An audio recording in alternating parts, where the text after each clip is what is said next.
The way we structure philosophy classes is fucked up. We start in like 600 BCE and move forward. And because education takes time and engagement, and because students sometimes struggle or shit comes up, usually the last few units of the syllabus get chopped off, the parts that are relevant to now. No wonder everyone who took one mandatory philosophy course in college thinks it's a pointless and dead field with no useful answers for today. Imagine if intro biology were covered that way. Sorry, we're not gonna do Darwin because the section on the humors ran long. If you started intro philosophy courses with post-colonialism, moral relativism, and critical theory, it would take the whole semester, but students would leave the intro class knowing what philosophers are doing now, and also how not to misuse those terms constantly.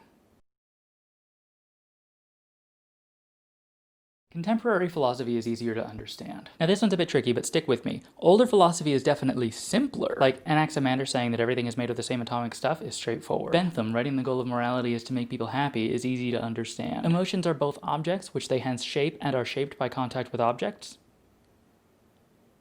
What? But here's the thing, that quote is on page 7 of that book, and the 6 pages before it are context that ramps up to help a reader in the 21st century understand. If you pick up a book written in the 18th century, you will also find that ramp, but those ramps were built for someone with a presumed life experience of a nobleman in the 18th century. Those older ideas are easier to make some kind of sense of, but they're also super easy to get wrong, because you're bringing context to them that the author couldn't possibly have anticipated. Go talk about this with any Nietzsche scholar, then tell me I'm wrong.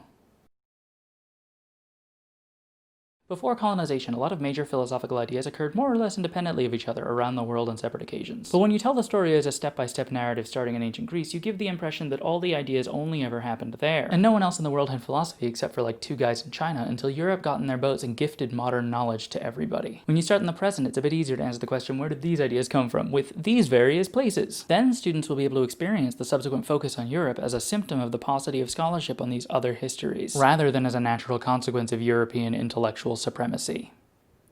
Which is how it looks now. And we've got Nazis again. Wonder how that happened.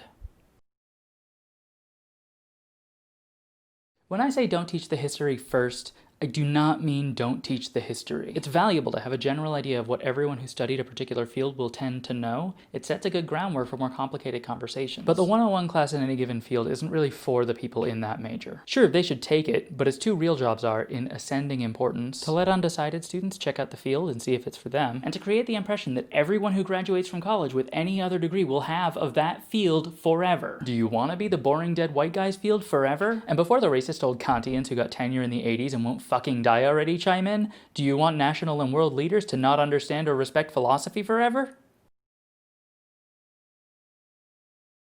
It seems to me like there's a correlation between how valued a field is in our society and whether the intro classes start with history or contemporary practice. Psychologists start with neurobiology, CBT, and DBT. You can work back to Freud if there's time. Literature. Do a close reading of Percy Jackson in your 101. You'll have the most popular lit program in the country. Theologians. Historians, talk about archiving the internet. Or what about the history you were alive for? So many people who can summarize the Roman Empire have no idea what the Gulf War was about. The liberal arts and soft sciences are all doing things in the world now, but they're all seen to some degree or another as stuck in the past. Someone who's getting that degree needs to learn that past, but undergraduates shouldn't have to take your word for it that they'll get to experience the field in the present day as long as they stick with it through a master's degree.